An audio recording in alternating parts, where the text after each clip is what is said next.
Salut YouTube! Être intéressé par plusieurs domaines et être polyvalent, c'est important, mais c'est aussi très compliqué. À la vitesse à laquelle va l'innovation, il y a tellement de choses qu'on découvre tous les jours, tellement de choses qu'on améliore tous les jours, que rester pertinent dans plusieurs domaines, c'est devenu quasiment impossible. Avec le nombre de sources qui existent, on a toujours du mal à savoir quelle information est pertinente, qu'est-ce qui n'est pas pertinent, et surtout, qu'est-ce qui est intéressant. Par exemple, mon hobby, c'est les montres.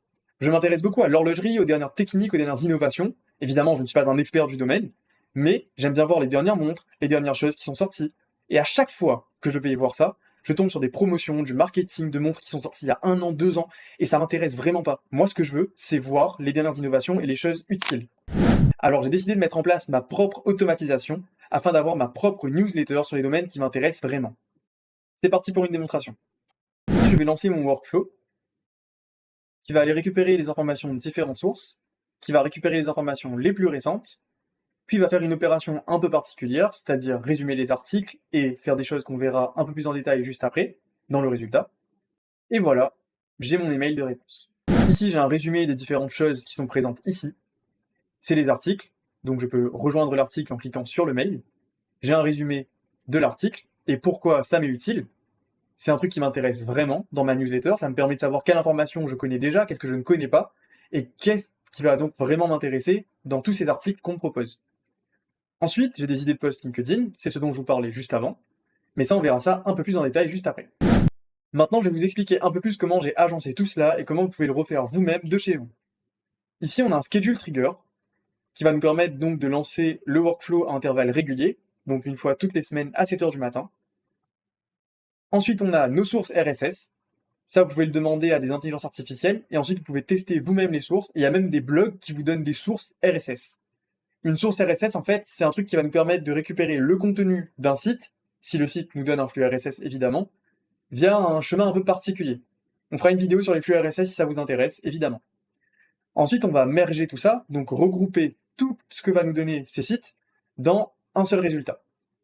Puis on va transformer la date, donc normaliser la date, histoire qu'on connaisse la date de tous les articles qui nous ont été donnés. Ensuite, on va filtrer pour récupérer les articles qui sont très récents, donc de 7 jours, voire une dizaine de jours, mais c'est tout, parce qu'au-delà, ça devient généralement avarié. Puis, on va limiter le nombre d'articles qu'on va donner à notre intelligence artificielle. Il me semble que j'en ai mis 50, ce qui est quand même pas mal. Puis, on va structurer tout cela dans un format qu'on appelle le MD. Alors, ce code peut vous être très utile. Il permet tout simplement de prendre un fichier qui est reçu, donc en l'occurrence là c'est du HTML, c'est du XML, vu que les flux RSS généralement utilisent du XML, et ensuite on va le transformer en MD. Puis on va donner ça à notre agent IA, et notre agent IA, pourquoi il est là? Puisqu'il va utiliser Tavibi pour effectuer quelque chose d'un peu particulier. Pourquoi j'ai mis un agent IA ici? Eh bien c'est tout simplement pour me faire plaisir, puisque c'est ma newsletter personnalisée, et je suis un créateur de contenu LinkedIn. Alors il faut savoir que sur LinkedIn, j'aime beaucoup partager les dernières technologies, les dernières solutions et les dernières innovations qui sortent dans le domaine de l'IA, de l'automatisation et même de l'informatique plus globalement. Et avec ma newsletter, je peux avoir des idées de posts LinkedIn liées aux dernières actualités qui sont sorties. Cela m'aide énormément et ça me fait gagner du temps, puisque tout le travail de recherche est plutôt accéléré et je peux me concentrer sur la façon dont j'expose mon contenu et sur la forme de mon contenu sur LinkedIn. Ensuite, pour pousser encore plus loin la personnalisation, j'ai mis cette node. En effet, elle ne paye pas de mine, mais elle va récupérer toutes les informations données par l'agent IA, le résumé, les posts LinkedIn, enfin tout ce qui m'intéresse, et va le mettre au format que je souhaite, avec les titres comme je veux, les couleurs comme je veux, et le contenu de la façon qui m'intéresse.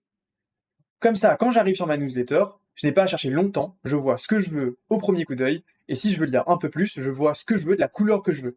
Et franchement, ça fait la différence de voir du joli contenu au réveil. Et enfin, je m'envoie tout ça par email, à l'heure que je veux donc, et au format que je veux, avec le contenu que je veux. Ainsi, ma veille est beaucoup plus agréable et beaucoup plus personnalisée, et en plus, tout cela en automatique. Petite information plutôt cool pour ceux qui souhaitent avoir une newsletter personnalisée à moindre coût. Je l'ai déjà dit, on peut héberger N8N sur sa propre machine, donc sur son propre ordinateur. Et à partir de là, on peut créer les workflows qu'on veut.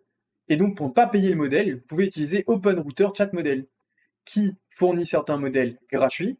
Ici, on voit Free, donc le modèle est gratuit. Et le modèle est même très efficace. En tout cas, pour celui-ci, il est très efficace. Qu'est-ce que ça change?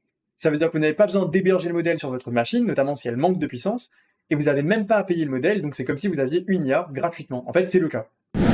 Et voilà, désormais vous savez comment créer votre newsletter personnalisée pour répondre exactement à vos besoins. Si jamais vous avez des questions ou même des idées de vidéos, n'hésitez pas, les commentaires sont là pour ça. Lâchez un like si la vidéo vous a plu, ça fait toujours plaisir. Et à bientôt YouTube!